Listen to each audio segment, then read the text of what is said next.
noite, meu povo, tudo certo?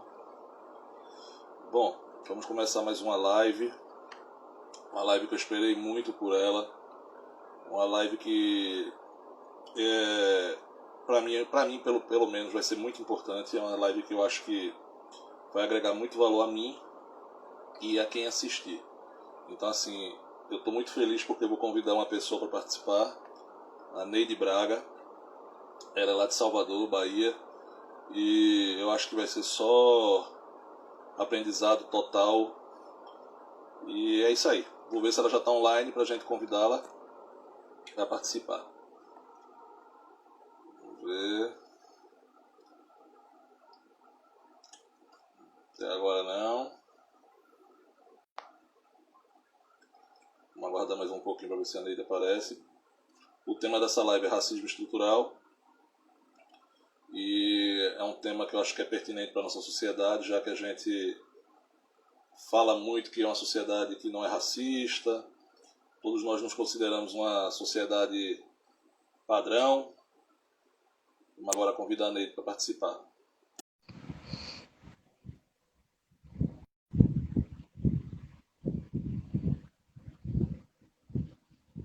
Boa noite, Neide. Tudo certo? Tudo ótimo com você. Eu estou bem, graças a Deus. Está me ouvindo bem? Tô, tô, Bom, tô eu já ouvindo muito estou bem. Tá me muito. ouvindo bem? Tô sim. Eu já estou Ah, muito que feliz. bom. A nossa conexão tá boa. Eu estou te vendo Ah, bem, que estou te legal. ouvindo. Isso é um milagre. Então, para mim, já está sendo muito bom isso.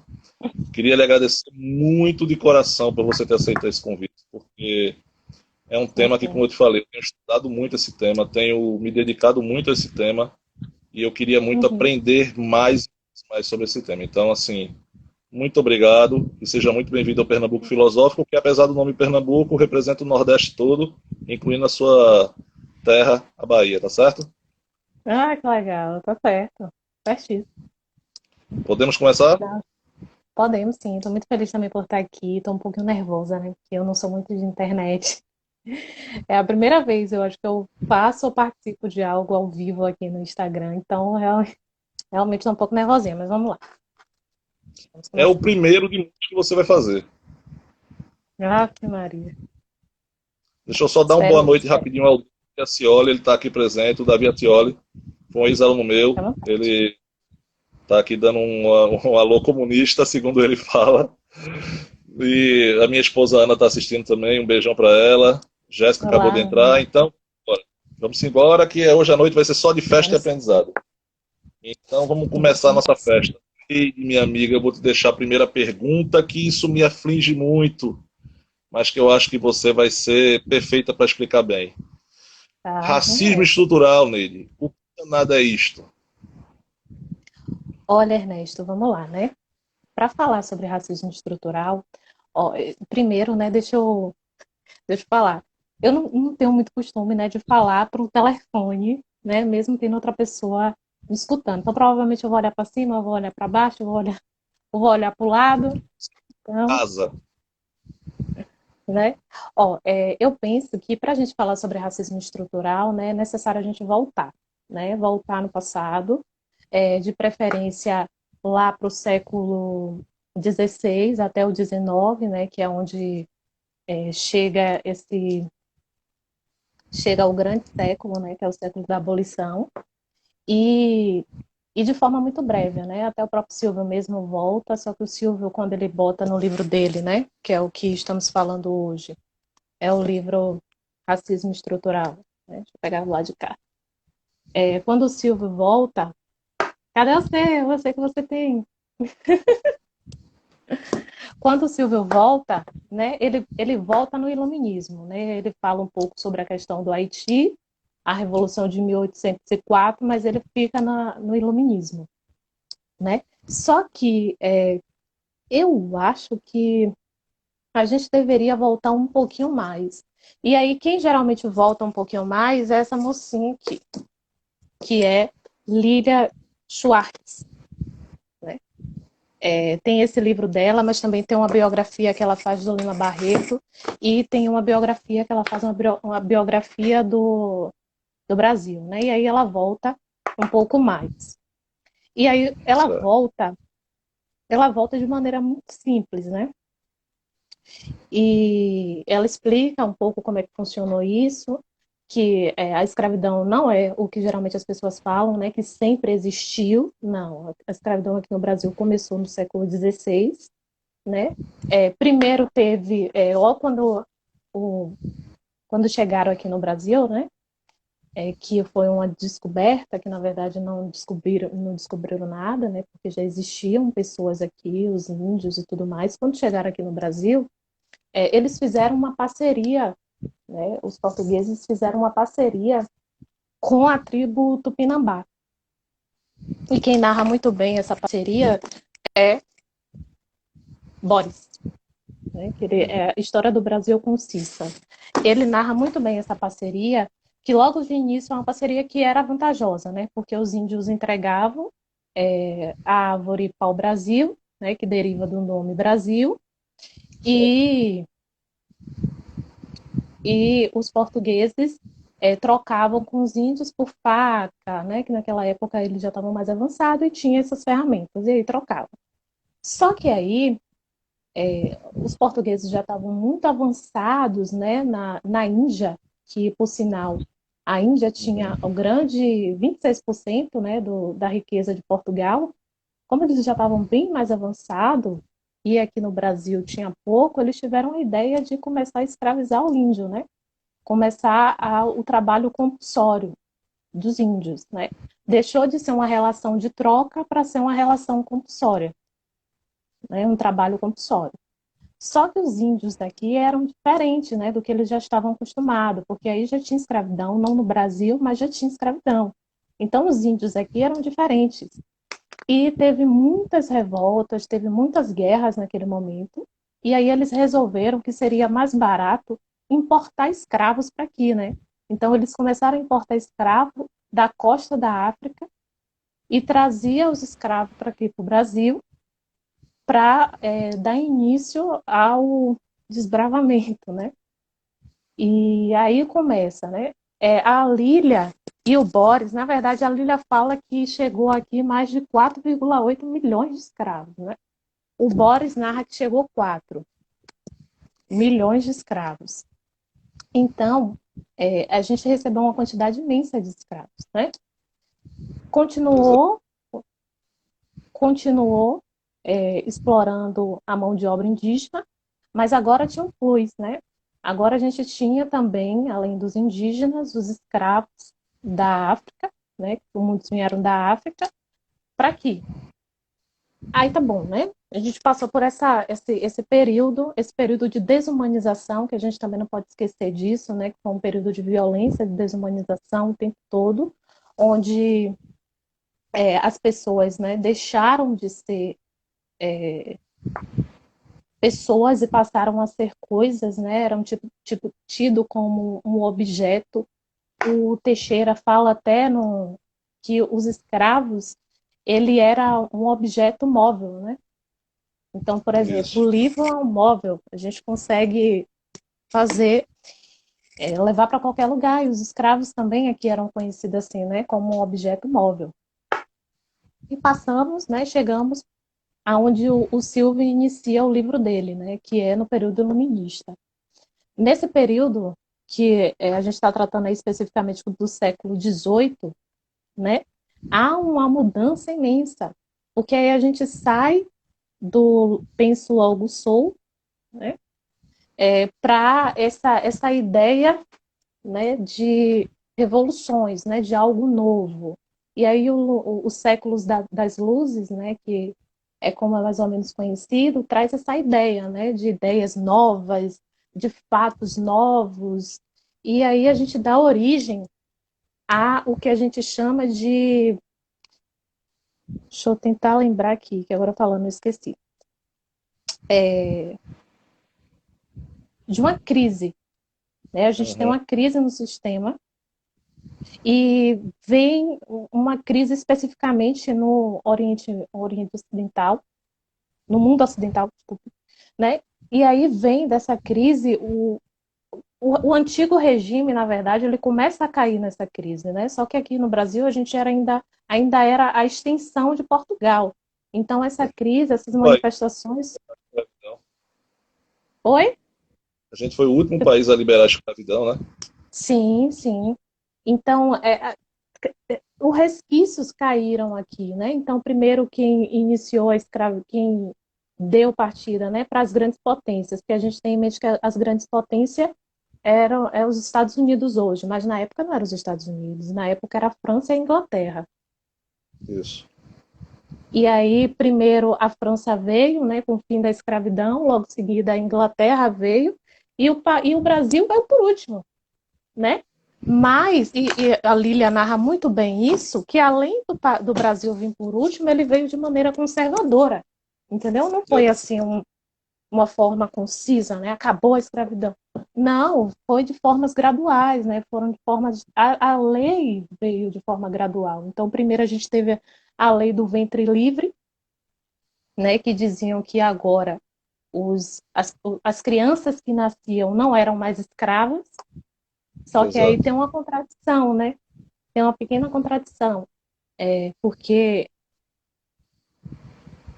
a mãe era coisa, né? O filho não Uhum. era mais coisa, porque o filho não era escravo. Mas o Exato. Estado obrigava que essa mãe criasse o filho até os 8 anos de idade. Só que não era a mãe que criava o filho, porque a mãe ainda era um objeto. Quem criava o filho eram os senhores, entendeu? Exato. Então, os senhores criavam essas crianças, né? E até os 8 anos era obrigatório que os senhores cuidassem dessas crianças, mas que a partir do 8 anos o senhor poderia escolher, né, o que era conveniente para ele.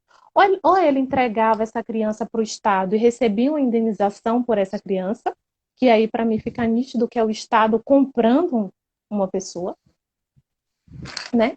Ou ele fazia o seguinte, ou ele poderia utilizar a mão de obra dessa criança, né, até os 21 anos, que era quando ele devolvia essa pessoa para o Estado, entendeu? Só que a gente tem um probleminha aí, né, Ernesto? Sabe qual é o problema? É porque, na época, a expectativa de vida, por exemplo, de um escravo negro era de 25 anos.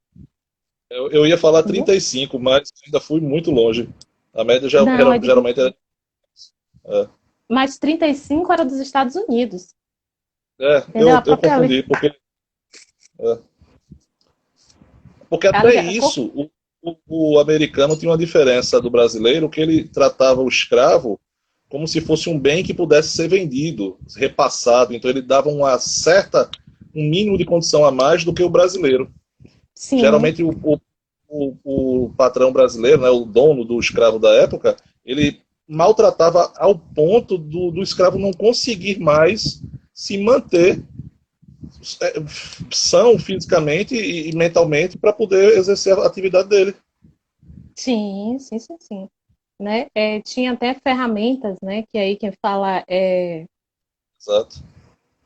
ferramentas que eram utilizadas, me esqueci o nome dela, que ela fala sobre isso, né? Ferramentas para que o negro não coma quando eles estavam colhendo frutos, essas coisas, né? Porque café não tem como comer, né? Algodão. Mas quando estava colhendo fruto, os negros iam com a ferramenta, né, de ferro para que eles não comam. E aí tínhamos esse problema, né, quando a gente tá tratando especificamente da lei do ventre livre, que, por sinal, tudo isso tem no Arquivo Nacional, né? Porque eu acho que é uma das fontes mais seguras, tem tudo lá no Arquivo Nacional sobre essas leis. Depois da lei do ventre livre, vem outra lei, que também é uma lei que, se você parar para pensar, é uma lei assim, tá, não diz nada com nada, que é a lei dos sexagenários. Entendeu? Porque qual é a lei dos sexagenários, né? É que o escravo acima de 60 anos recebia a liberdade. Pô, qual é o escravo da época que chegava a 60 anos? E os que chegavam, coitados, não tinham nem condições de nada mais. Sim, geralmente mulheres, né? Chegavam a 60 anos e o pior, porque aí o que que acontecia? Todas elas eram entregues ao Estado. Só que tínhamos um problema, né? O Estado dava um papel dizendo, olha, agora você está livre, tá? Mas eu vou para onde? Né? Qual é a Exato. reparação que o Estado tem para mim? Eu vou receber alguma indenização da pessoa que me escravizou durante anos? Não. Não. Então, a gente tinha também esse probleminha, né? E por fim chegou em 1988 a grande lei, né? A Uhum. grande lei, que é a Lei Áurea. Só que tem um porém também, né? Essa lei trouxe dois problemas. O primeiro problema era o seguinte, porque estava em votação no Senado, né? Porque na época ainda tinha discussões no Senado, diferente de hoje, mas tinha discussão no Senado. Tinha várias outras leis, né? Que tanto os senhores como os escravos queriam que fossem aprovadas, mas a Lei Áurea é uma lei assim, ó, pequenininha. E o primeiro problema era o seguinte, era porque os senhores estavam esperando que o Estado indenize pela perda, entre aspas, né, a perda do seu escravo. E o segundo problema é porque o Estado não possibilitou a integração desses escravos, né, que agora deixam de ser escravos, na sociedade. Então você sai com a mão na frente e outra atrás, entendeu? Você Exato. sai de um período marcado com a mão na frente e outra atrás, e ainda com um ódio plus, né, que é o ódio dos senhores, porque não teve nenhuma indenização. Então, os dois saíram no prejuízo, óbvio que o escravo saiu muito mais, né? Porque os senhores ainda continuaram explorando, agora de uma nova forma, né? Agora explora o mercado de trabalho, ou o mercado de trabalho não, explora, é isso mesmo, explora através do mercado de trabalho, né? Porque trocavam comida por trabalho, né? Porque se os negros não tinham para onde ir, continuou essa relação de desigualdade. Claro. Isso. Como eu te falei, eu li um livro que é muito bom, muito positivo, que se chama Escravidão, de Laurentino Gomes. E ele retrata a Não li esse escravidão lá livro ainda. desde do povo judeu, né? Mas, Sim, assim, o que me focou mais foi a escravidão no Brasil. E o interessante foi porque o índio, quando ele era escravizado, por ele estar na terra dele, ele era rebelde no ponto de combater, de brigar. sim. E a chacina que foi feita em cima dos povos indígenas é de uma coisa absurda. Quando você levanta os números e os dados, você fica horrorizado pela quantidade de indígenas assassinados mesmo, a sangue frio. Foi uma coisa assim de você falar, poxa, que absurdo. E Sim, aí, sim. o negro já era escravizado, passava por, vamos dizer, maus tratos, desde a retirada da terra-mãe, que era a África, e ele vinha Sim. já sofrendo, sendo maltratado, sendo judiado no navio até chegar aqui, ele já não tinha força suficiente Para para lutar. lutar. Sim, E quando você exatamente. levanta os históricos, que nesse livro levanta muito, são 3 volumes, eu li o primeiro só, estou esperando lançar o segundo agora em dezembro, e quando você levanta os dados históricos do que eram feitos aos povos de matriz africana no contexto geral, é de um absurdo que eu fiquei, cara, como é que ainda pode existir alguém que tem um pensamento racista no país? Porque não é uma questão de dívida histórica, além de ser uma dívida histórica, é uma questão de ser uma dívida moral. Porque é de um absurdo que você está se olhando assim e falar, poxa. Assim, na minha situação hoje, quando eu falo do racismo estrutural, como eu te falei, eu estou estudando, então eu preciso muito aprender ainda para dialogar certos temas. Quando eu vejo o racismo estrutural hoje, o que o negro sofre hoje no Brasil, até aqui, ó, comentaram aqui pra gente aqui, ó, o André colocou que, por exemplo, hoje em dia não se tem mais o chicote, mas tem os maus tratos numa sociedade num contexto geral. Sim, Aqui o Gustavo também falou, isso me lembra a revolta dos senhores da atualidade contra domésticas, entre outras categorias. Mas falando de raça específica, quando você levanta os dados negros hoje, é de um absurdo assim, que você fala, ainda como é que pode ter esse tipo de situação em pleno século XXI, né, Neide? é.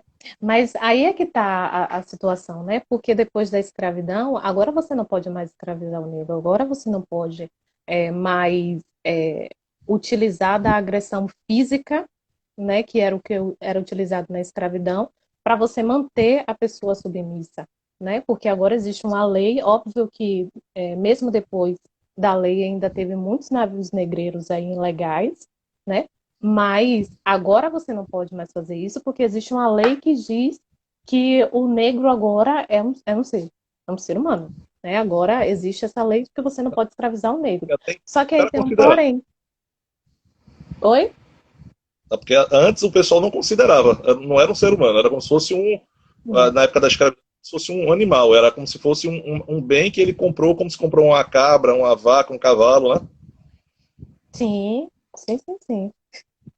Né? E ainda, eu acho que ainda pior, né? Porque eu passei de maneira muito rasa, porque não dá tempo para colocar tudo em uma hora aqui. Mas, por exemplo, Exato. se a gente for pensar no que foi feito com as mulheres, né? Na obrigação que foi criada em cima da mulher, com a obrigação de reproduzir, porque era vantajoso que as mulheres reproduzissem em escalas, né? Que você pegava aquela Uhum. criança e depois você vendia, né? Então era vantajoso esse processo também de reprodução, esse processo de colocar crianças. Engraçado, porque outro dia eu estava lendo um livro que tinha um senhor, né, dizendo que um dos melhores escravos para algodão eram crianças, porque conseguiam com as mãozinhas pequenininhas pegar o algodão sem, né, manchar ou qualquer essas coisas, né? Então, né, aí, Ernesto, a gente vem agora para o período pós-emancipação, né, que é exatamente esse período agora que você trouxe sobre a raça, né? Porque agora a gente tem que encontrar um novo jeito da gente manter o negro submisso, né? A gente tem que encontrar um É. novo jeito de dizer, de manter o domínio natural do homem branco. Como é que a gente vai encontrar esse novo jeito? Aí muda, a gente sai do período da violência para justificar tudo isso agora através da ciência, né? Que é o racismo científico, através da biologia especificamente. Né? E aí É. entra a biologia, que é mais conhecido como darwinismo, né? Que você diz que o negro ele é inferior porque ele tem uma cabeça grande, porque ele tem lábios grossos, né? Porque tem traços de o estereótipo que a gente conhece hoje, né? Foi montado há muito tempo atrás, né? E aí vamos dando continuidade, né? Aí, Isso. nesse momento, a gente chega no que o Silvio trouxe, que é a ideia do racismo estrutural, entendeu? Antes disso, teve várias definições do que era racismo. Porque naquela época o negro não podia debater de pá a pá com a ciência, porque eram poucos os senhores que permitiam que seus escravos estudassem. E quando a gente falava de estudar, a gente ainda estava falando do processo de alfabetização, né? A gente não estava falando do negro na faculdade, porque naquela época não existia essa ideia de que o negro poderia ir tão longe, né? A gente Isso. está falando aí de um processo de alfabetização, que é o processo de você aprender a ler, o processo de você conseguir escrever o seu nome, e eram poucos os negros que conseguiam isso. E me corrija se eu estiver errado. A própria palavra raça, ela já vem de uma conotação de domínio de uma determinado povo sobre o outro, né? De Sim, uma, de uma forma de inferiorizar determinado povo para que você tenha, vamos dizer, uma submissão já. A própria palavra raça, não é isso? sim, sim. E o racismo vem de quê? O racismo na etimologia da palavra é raça. E raça Exato. é o quê? É uma capa, você utilizar das características físicas, psicológicas e mentais do outro para você mostrar que aquele outro é inferior ou que aquele outro é Exato. diferente, entendeu? Que é o que geralmente a gente usa com animal, né? Que bate muito como racismo estrutural, né? Que é o domínio sobre a cultura, sobre a religião, sobre a forma de pensar, a forma de estrutura toda da Sim, nossa sociedade. exatamente. Aí por isso que Silvio traz o racismo estrutural, porque nessas discussões, né, que de lá para cá teve muitas discussões, inclusive o Lima Barreto também, que depois foi reconhecido pela OAB como o primeiro advogado negro, né, e que libertou com o poder da palavra muitas pessoas, né, muitos escravos. Mas assim, o Silvio traz essa ideia de estrutural, porque as definições que estavam vindo, né, as definições, por exemplo, do racismo científico, você consegue perceber, Ernesto, que é uma restrição muito grande somente a ciência, só a ciência que é racista, porque a gente traz a ideia do racismo científico, Exato. entendeu? Aí depois vem a ideia, que é o que o Silvio utiliza no livro dele, né? Que é a Uhum, ideia da concepção individualista, uhum. né? que é aquela concepção de que uma pessoa ou um grupo específico, mas aí a gente está falando de pessoas, tem o racismo, né? Vê o outro como se não fosse digno de direitos e tudo mais. E aí Silvio diz o seguinte, que não dá para a gente ver só na concepção individualista, porque não existe só essa concepção individualista. Aí logo em seguida vem a concepção institucional, né? Que é a concepção das instituições ser racistas. E para mim fica óbvio e claro essa questão do institucional, e isso o Silvio até fala no livro dele, né? Quando ele vai falar sobre racismo institucional, ele diz o seguinte, que essa concepção é uma concepção importante, porque aí a gente está reconhecendo que o Estado teve culpa, sim. Entendeu? A gente está Claro. reconhecendo que o direito teve culpa, sim. Não existiria racismo sem direito, não existiria racismo e nem escravidão, por exemplo, sem o Estado, sem o apoio do Estado, ou a omissão do Estado, né? Porque as pessoas acham que o Brasil, por não ter a segregação direta, né, que é na lei, como teve nos Estados Unidos, não houve segregação, não houve distinção, né? Aqui, Gilberto Freire, inclusive, nesse livro aqui, ou tá ali, no livro Casa Grande Senzala, ele pega esse conceito e espalha pelo mundo, né? Eu ia até te mostrar esse livro hoje, mas desisti, porque é meu próximo livro que eu estou para ler, porque eu demorei muito a ler esse livro. Aí ele estaria ainda lacrado, que eu ganhei de aniversário e ainda não li, esse mesmo. E aí eu estou adiando, porque ele é muito contraditório, né? Ele tem alguns trechos muito contraditórios, e eu estou deixando, assim, eu me estruturar mais psicologicamente para poder ler e não me influenciar ou perder alguma, vamos dizer, alguma visão que eu tenha mais correta da situação, né? Na parte de Marx mesmo, ele começa falando do marxismo, aí dá início elogiando, aí depois vem, né? É uma contradição retada. Direto no livro dele você encontra essas contradições, né? Eu não li todo ainda não, viu? Porque assim como você também foi, ele é bem grandinho e às vezes não tenho paciência. Não tenho paciência, mas... Esse livro que eu vou ler muito devagar. Vai ser um livro que eu também estou na mesma pegada, eu vou ler assim aos pouquinhos, porque realmente ele é a fonte da contradição. Mas foi ele que levou, né, para fora do país essa ideia de que aqui no Brasil a escravidão era mais branda, né, que o racismo logo em seguida também era mais brando, né, que, por exemplo, e aí a Djamila fala muito bem quando ela coloca no livro dela, né, que ele leva a ideia de que a escrava negra ela era promíscua porque ela deitava com seu senhor, como se ela deitasse porque ela queria, e não por obrigação, entendeu? E não uma forma de estupro. E aí, voltando ao institucional, né, à concepção institucional. Aí Silvio traz esse conceito de que, sim, o racismo é institucional também, mas que a gente precisa dar um plus, né, porque dentro do Estado existem pessoas, né? Dentro do Estado a gente tem agentes, né? E os agentes, que por mais que sejam a representação do Estado, são pessoas que vivem em uma sociedade, entendeu? Exato. E essas pessoas estão pegando as suas experiências, estão pegando as suas vivências, às vezes apenas reproduzindo discursos, né? Mas estão levando isso para o Estado. Tem até um livro, Razão Populista, que ele fala justamente sobre isso aqui. Razão Populista. Que ele fala justamente sobre isso, né?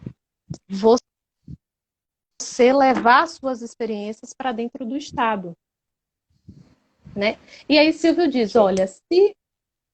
Fale. Não ia falar não. Aí Silvio diz o seguinte, né? Quando ele vai fazer o conceito de racismo estrutural.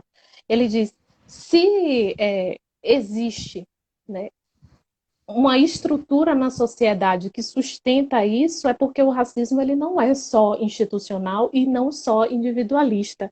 É um racismo estrutural, está estruturado, entendeu? Na sociedade. Então vai bater naquilo que a gente conversou anteriormente. Todos são racistas até que eles se autoavaliem, eles reconheçam que são racistas e comecem a fazer a prática não racista. Por isso que vem a palavra antirracista. Concorda? Antirracista. Exatamente. E isso é um processo, né? Isso é um Exato, processo. É exato. ilusório a gente achar que não é um processo, porque às vezes a gente se pega em pequenas coisas, né? É um Exato. termo que a gente utiliza de forma errada, é uma piada que a gente dá risada, ou então a gente não interfere quando o colega está fazendo, entendeu? Exato. E Pode tanto o falar. Silvio quanto a Ludmilla bate muito nessa questão, na Djamila, ó, Ludmilla, na Djamila Ribeiro, ela bate muito nessa questão que é o racismo, entendeu? Você se omitir de algo, sabendo como está a estrutura da sociedade hoje, é você ser racista também. Entendeu? Então, essa ideia de que, mas não sou eu que estou fazendo a piadinha, mas se você pode interferir. Ernesto? É, tô ouvindo. Ah, Cortou um que pouco, deu uma pode falar. travadinha aqui. É, mas se você pode interferir, por que não interferir? Você deve interferir, entendeu? É aquela Sim, velha máxima, né? Assim, aí eu vou ter que adiantar um pouquinho só por conta do horário, sim, tá? Que a gente já tá meia horinha e a gente vamos tem que ser um nessa, pouco mais curto agora para dar vamos tempo. nessa. Já que a gente falou de racismo estrutural, a gente falou dessa parte toda e a gente sabe que é um mal que está enraizado na sociedade, porque, como eu te falei naquela última vez que a gente conversou, nós nascemos sem preconceito, sem racismo, sem nada. E a gente, ao longo da vida, vai aprendendo, seja com a sociedade, seja com pai e mãe, seja com amigos, escola, o que quer que seja, mas a gente acaba sendo influenciado por piadas, brincadeiras, e acha que isso é normal. E o Sim, Ernesto consegui ter o insight daquilo que eu te falei, eu achava que não era racista, eu achava que tudo que eu fazia era, opa, joia, eu sou um cara show de bola, né? Aquele típico amigo de todos, eu também. consigo resolver. Que eu vi que não era assim. E eu estava todo errado. E aí eu tive que fazer Sim. uma limpeza estrutural em mim. Vindo nesse ponto, eu vou pular para a pergunta que a gente tem que abordar isso aqui de todo jeito. O que é que você acha, de forma bem compacta, de brancos discutindo cotas para negros, se pode ou não negro ter cota, ou aquela velha frase que a gente sempre ouve. Mas o negro não fica sendo racista, ou a gente já não está botando racismo no meio quando a gente é a favor de cota? Olha, outro dia eu estava conversando com, né, uma pessoa sobre isso, e inclusive eu estava conversando pela internet, né, porque a internet agora abriu porta para que pessoas também, né, debatessem e discutissem sobre isso, né? Eu estava conversando com ele, e a primeira pergunta que eu faço é o seguinte, Ernesto: você leu a lei de cotas, né? Que é a lei 12.711 de 2012? As pessoas não costumam ler.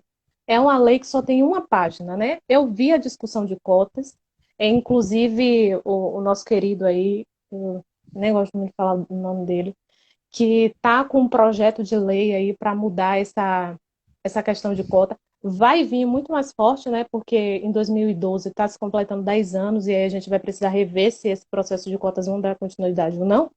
Mas tem essa questão, né? Porque as pessoas não leram.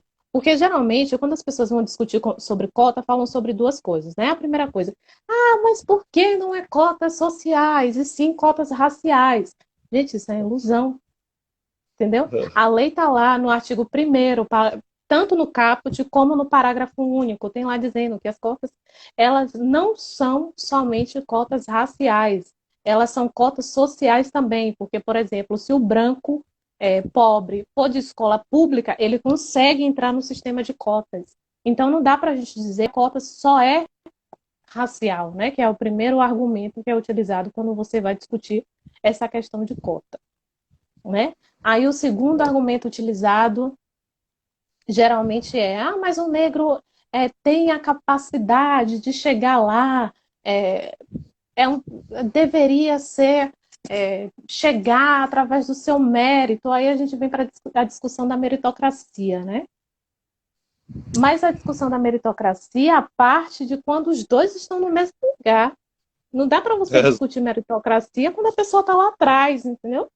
Quem hoje é pobre e negro, né, ou pobre e branco, e que estuda em escola pública, por exemplo, vai sentir muita dificuldade de fazer um exame, como o exame do... Só tá vendo na minha mente a ENAD, mas do Enem. Vai sentir dificuldade, óbvio que vai sentir dificuldade. Infelizmente, a gente tem uma educação pública precária. Se você chega para mim e diz assim, olha, eu tenho uma proposta aqui para a gente mudar a estrutura da educação pública hoje, começando do ensino básico até do ensino fundamental até o ensino médio. Aí eu vou dizer para você, então eu também sou contra a cota. Entendeu? Mas não adianta você manter essa relação essa educação que é fornecida hoje nas escolas públicas e me dizer que as pessoas têm que passar através da meritocracia, porque não tem como. Tem não, Entendeu? não tem. E mesmo que você colocasse uma cota social, quando você faz um levantamento da quantidade de negros pobres hoje no Brasil, é muito superior. Por quê? Porque já vem lá de trás a falta de estrutura, a falta de condições dignas para se estudar, para se... Porque não é a cota, na minha opinião, e me corrija, por favor, se eu estiver errado, Neide, a cota não é uma questão de capacidade. Não, não é. Isso Não é. é capacidade. Capaz todos somos. Uns são qualificados mais para uma determinada área, outro para outras. Tem pessoas que têm facilidade para leis, tem pessoas que têm facilidade para móveis, montar móveis, e é glorificado todo tipo de profissão. Acontece Sim. que, até para você ter o mínimo de condições sociais para você adquirir uma profissão, você precisa ter ajuda lá de trás. Senão você não consegue. Sim, sim. Concorda com... Saiu agora, concordo. Saiu agora, né, que foi até o Quebrando Tabu, se eu não me engano, que divulgou essa informação, que 80%, né, dos estudantes de medicina é sustentado pelos pais. Aí Exato. eu vou te dizer, como é que a gente vai sustentar, né, a maioria da população negra hoje, pobre, que recebe um salário mínimo? E aí eu posso falar para você, Ernesto, porque eu sou estagiária da Advocacia Geral da União, né? E lá eu defendo praticamente, né, o... Como é que eu posso dizer isso?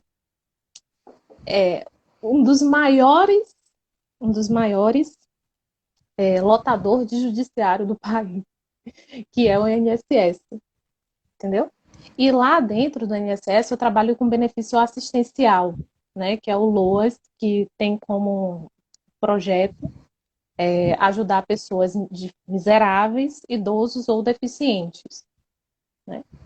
E quando eu pego um laudo assistencial, que é um laudo feito por um assistente social, você percebe a vulnerabilidade das pessoas. Não é todo mundo que tem o que a gente tem hoje. Não é todo mundo que eu pego o laudo e eu percebo que tem essa quantidade de livros que eu tenho aqui atrás. Entendeu? É injusto a gente não contar com essas pessoas. Ó o nosso ministro, ó que situação, né? Ó o nosso ministro aí, o nosso ministro da Economia, e quando lançou o benefício não, né? O auxílio emergencial tinha como foco alcançar 20 milhões de pessoas. Tomou um baco no susto quando viu a quantidade de pessoas que pediram auxílio emergencial. Entendeu? E não é isso não. É como se fosse uma forma de domínio. Assim, eu vou falar por mim, tá? Isso eu não trabalho com opinião, tá, Neide? Eu só trabalho com fatos e argumentos. É um argumento que eu tenho. Eu quando vejo, assim, quando eu pego a história, num contexto geral, eu vou botar um tema bem tranquilo, por exemplo, música. Você pega a história do negro na música, o negro inventou o blues, inventou o rock, inventou o samba, inventou maracatu, e você sai. Aí quando você fala assim, pô, quem é chamado de rei do rock? É Elvis Presley. Mas peraí, ele é rei por quê? Se ele não inventou nada. Tá entendendo a conotação? E isso entra muito naquilo que a gente está falando, da qualidade e da cultura e do contexto amplo, que não é uma questão de inferioridade, sabe, Neide? É uma questão somente de você dar a oportunidade. É como eu te falei. Aí, e vamos Pode falar. combinar, né, Ernesto, que o Brasil e o Estado têm uma cultura histórica com os negros, né? Que a gente também não Exato. pode esquecer disso. Temos a questão da vulnerabilidade, sim. Temos a questão do ensino público precário, sim. Mas também tem muita história aí atrás, né? Eu estava conversando com uma colega minha e eu estava dizendo para ela uma coisa. Olha, porque ela estava me falando sobre a questão de cotas, a gente está discutindo justamente isso. Ela estava me falando sobre essa questão de cotas no concurso público. Entendeu? Porque ela acha Uhum. que nas faculdades caberia, mas no concurso público não caberia. Aí eu disse para ela, não, beleza, tudo bem. Porque ultimamente eu ando mandando minha estratégia, né? Porque você Daquela... ficar discutindo às vezes é muito cansativo, então às vezes é melhor você trazer perguntas, né? Porque quando você vai discutir com a pessoa, quando você vai falar, trazer alguma ideia, a pessoa se arma toda, né? Então Eu já sei. vem no contra. Então agora eu começo a fazer perguntas. Eu digo, tá, peraí.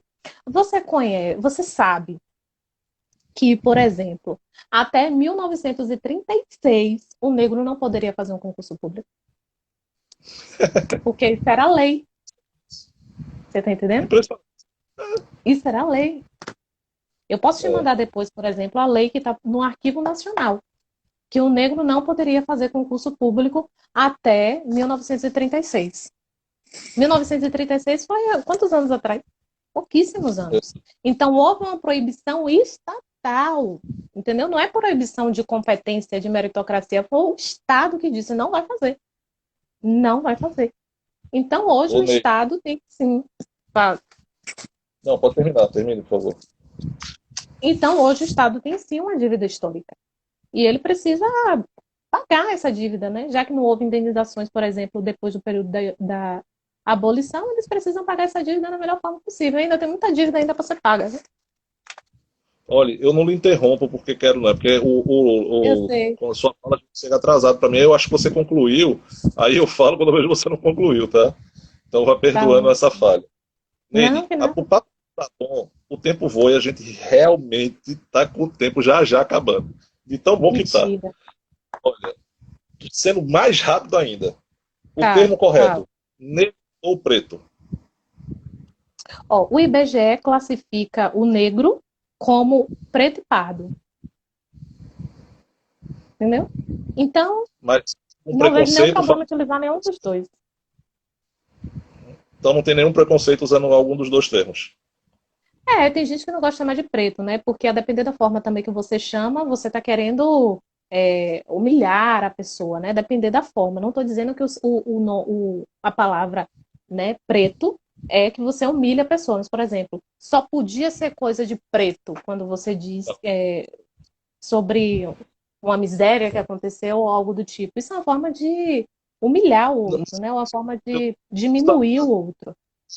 é, do negro mesmo, eu tô da identificação, porque eu vi algumas matérias de uma determinada líderes vamos dizer, religiosos da parte da Umbanda, do Candomblé, eu vi algumas representações sociais que gostariam que mudasse para a forma de se falar preto. Por quê? Porque se existe a raça branca, deveria existir a raça preta.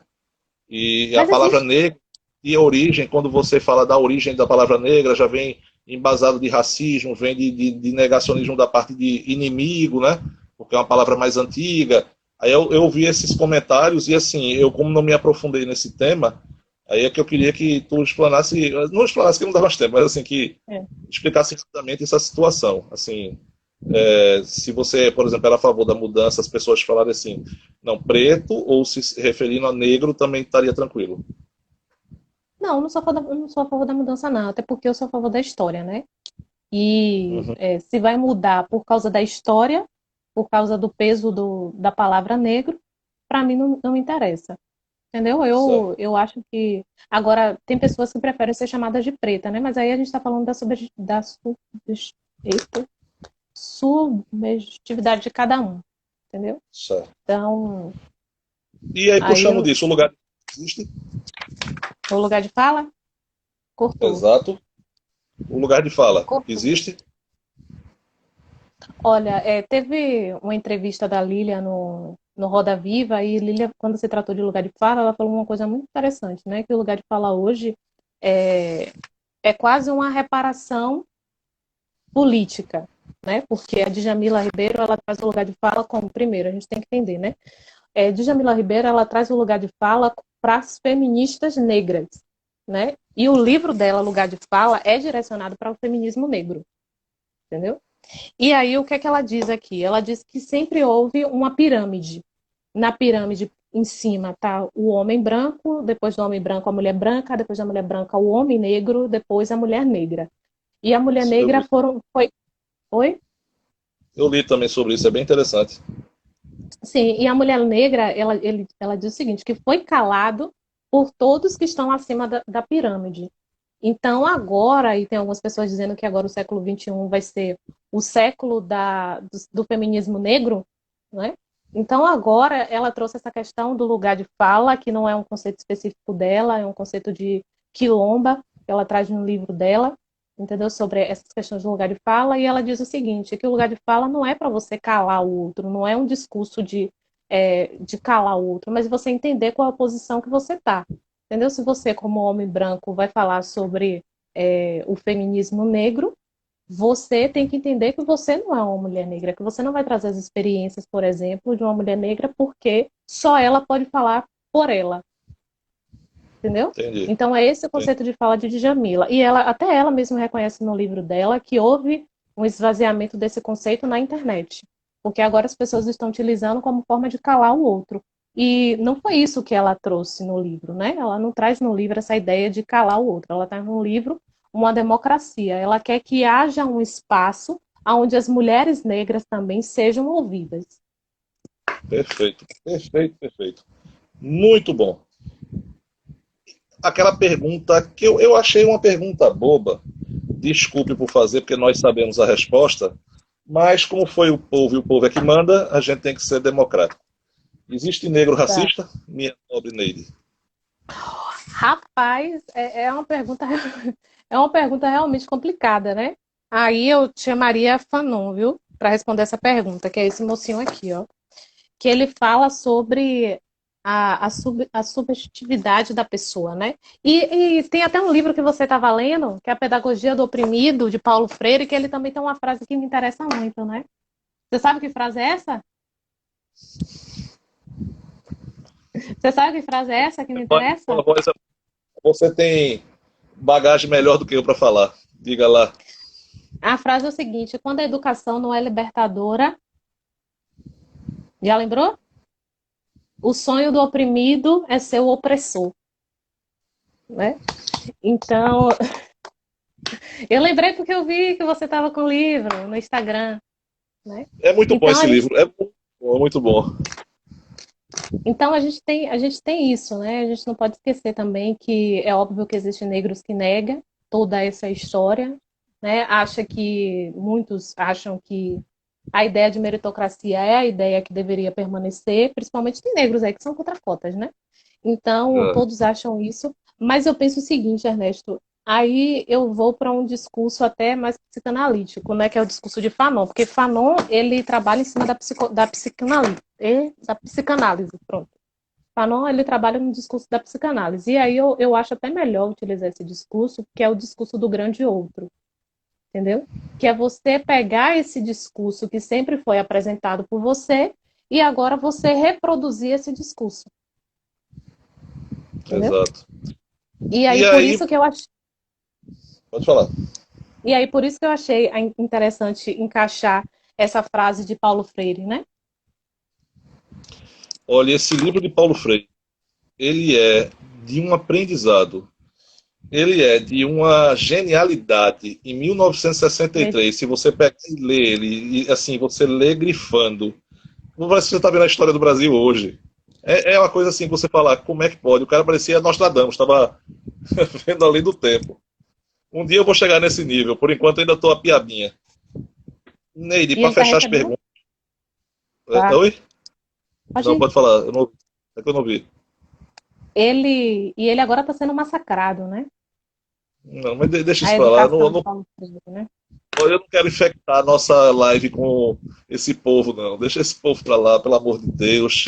Não vale nem a pena a gente estragar a nossa live. É verdade, é verdade. Ai, minha amiga Ivana, pedagoga, dizendo, é uma Bíblia, concordo com você. Vamos lá, última perguntinha, você tem 2 minutinhos para responder ela. Ok. Eu vou falar por mim, você já sabe qual é a minha Tá. atuação, mas os brancos, no contexto geral desse país, podem atuar em favor da causa negra? Devem, né? Devem atuar.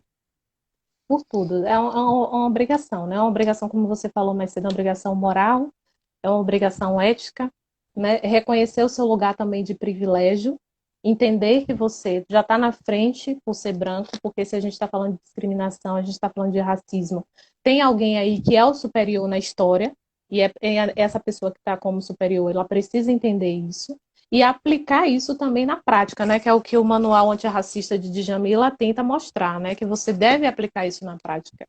Então, por exemplo, contratar mais pessoas negras, né? Não utilizar aquele discurso da Nubank aí, que não dá para contratar líderes negros, né? É você contratar pessoas negras, é você buscar mais conhecimento sobre a causa, né? É você colocar políticos no poder que utilize a política pública para ajudar essa população que é minoria, mas que na verdade é maioria, entendeu? Então, assim, não dá para você se colocar como antirracista se você não está vendo todos esses pontos, né, que a gente citou aqui na live. Deixa eu ler aqui rapidinho o que Jéssica Maciel escreveu. Racismo é uma estrutura social, política e cultural, onde os negros são a base e, portanto, submetidos à estrutura de opressão. Então, negro não pode ser racista, mas ele pode reproduzir as práticas racistas. Exatamente. Perfeito. É o que a gente Olha, o bom aqui.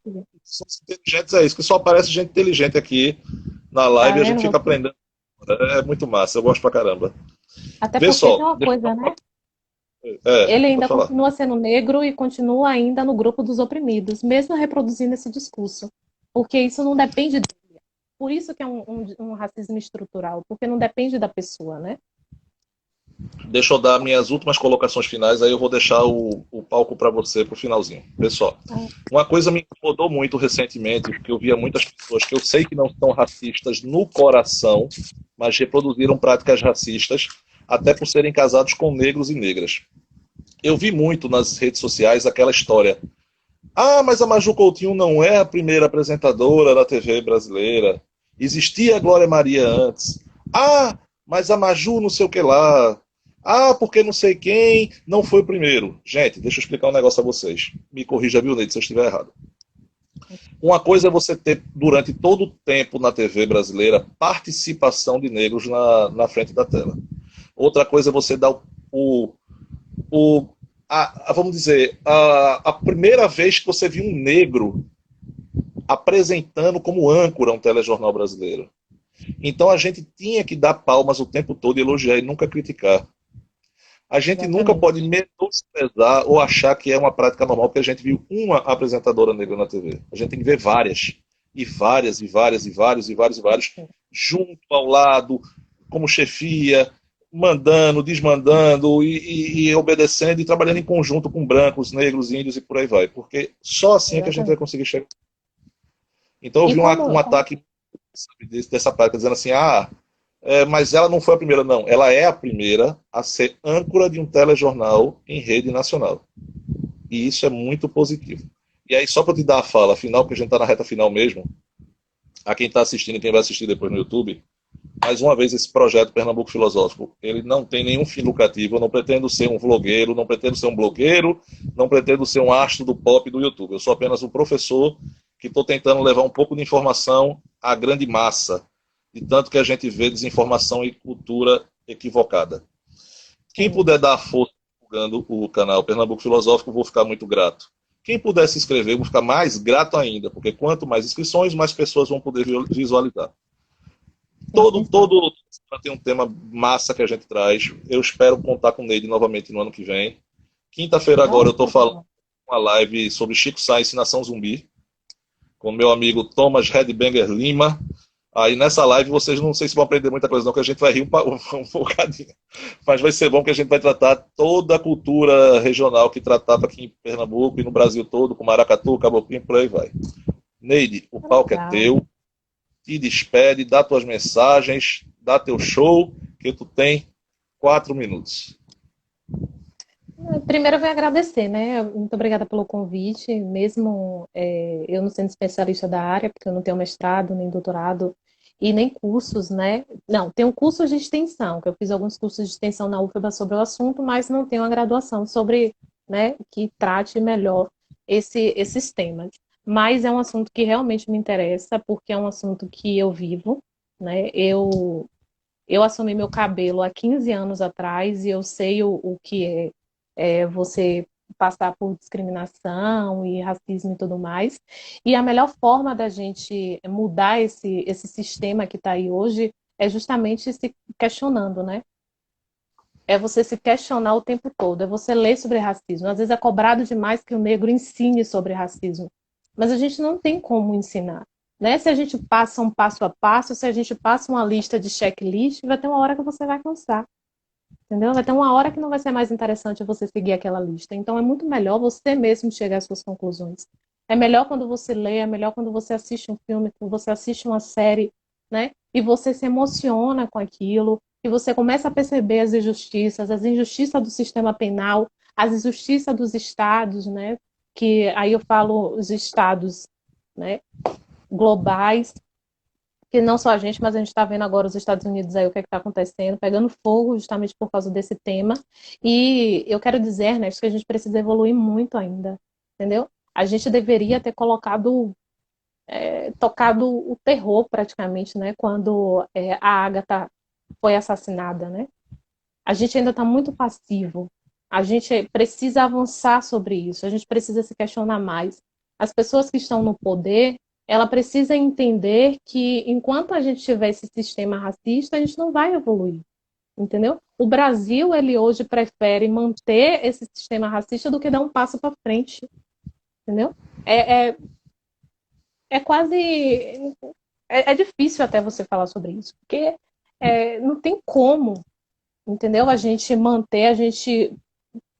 avançar na questão da globalização se a gente ainda está preso a essas questões do passado, entendeu? A gente precisa avançar, porque diferente dos Estados Unidos, a gente aqui é uma das maiores populações negras depois da Nigéria. Estamos em segundo lugar.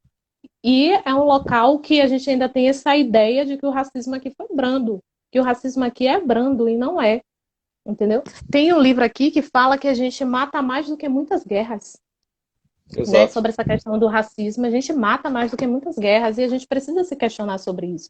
A gente precisa se Aham. questionar de coisas pequenas e também de coisas grandes, né? Às vezes é uma propaganda da televisão, às vezes é uma novela que coloca o negro como submisso. E você só vai conseguir entender e se questionar sobre isso quando você começa a estudar. Não tem como você se questionar, porque essa imagem para a gente já é normal. O negro como empregado doméstico, o negro como submisso, né? O negro como a parte ruim. Então a Globo faz o quê? A Globo promove, das últimas novelas que eu assisti, né? Promoveu a Bibi. Então levou, né, a favela para o mundo do tráfico, como se a gente só fosse isso. E a gente não é só isso, entendeu? E a gente tem que parar de Ô, dar audiência para essas coisas. exato. Manda um abraço aí pro Davi Acioli, amigo comunista ele é praticamente só usa camisa vermelha. A Ivana tá Opa, dando um beijo. Eu queria dar um beijo no coração de todos vocês. Obrigado pela participação. também. Obrigada, Henrique. Obrigada pela oportunidade. Queria agradecer minha senhora, dona Ana Cláudia Jorge Monteiro, que me deu o livro do Paulo Freire, que senão eu não estaria lendo ele agora. Muito obrigado para ela. Oh, E, Heidi, só tenho a agradecer por você, agradecer muito, muito, muito pela oportunidade. Gostaria de conversar mais tempo, porque é muito pouco tempo para a gente tratar tudo. Assim, eu tinha muito para aprender ainda, acho que vocês também tinham, mas o Instagram é bem rigoroso em relação ao horário e ele já está dando aquela pontuação. Então, olha, você vai ser muito bem-vinda quando vier a Pernambuco, tá? Você sabe que tem aqui uma família amiga sua, a hora que você precisar vir, que pode chegar junto, que a gente está de braços abertos a você. E espero quando eu for a Salvador lhe ver. sim, sim, Pra... por favor, venha. Você também é muito bem-vindo aqui.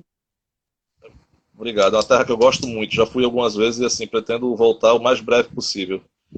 E é isso, muito obrigado, obrigado a todos. Quem puder ir lá no canal mais uma vez, a partir de amanhã essa live vai estar lá. Neide, só tenho para te agradecer. Mais nada, Eu que só posso agradeço, agradecer. amigo. Muito obrigado. Eu que agradeço. Forte abraço e Até mais. Até mais. Tchau, tchau.